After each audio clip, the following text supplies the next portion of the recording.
Chunki Cannavaro charter degan ekan. Juda jahli chiqibdi. Hamma muxlislar ichida bo'lmasligi kerak degan ma'noda. To'g'ri. Gap komfortda emas. Futbolchilar muxlislar ichida bo'lmas. Shunaqa orada masofa bo'lishi kerak, subordinatsiya bo'lishi kerak. Men bitta yomon voqeani aytib beraman. O'zi jahl chiqqani men ko'rinmadi.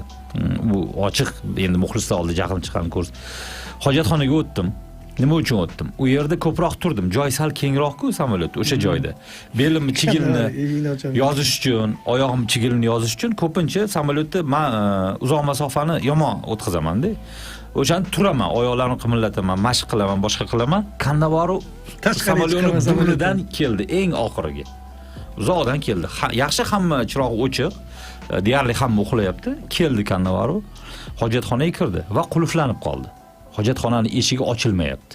O'zi yaxshi ishlamas ekan. Men salonga kirganimda biluvdim, shuni yaxshi, lekin men qila olmadim uni deb o'yladim-da, qulfla olmadim, ocha olmadim deb o'yladim. Cannavaro kirdi-yu, qulflanib qoldi. Chiqayotganda bir necha marta taqillatdi. Keyin men tortdim eshikni. Iloji boricha unaqa ko'rinma o'xshamadi. Oxiri bu yo'dan styuardessani chaqirdik. U chiqib nimadir qildi, tashqaridan ochdimi? Va bir narsa dedi Cannavaroga. Bir narsa deb tushuntirdi.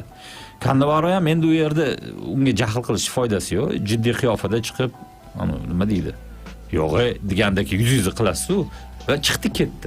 Bu voqea menga yomon ta'sir qildi. Shu an ko'rganimdan, ko'rganimiz zahoti.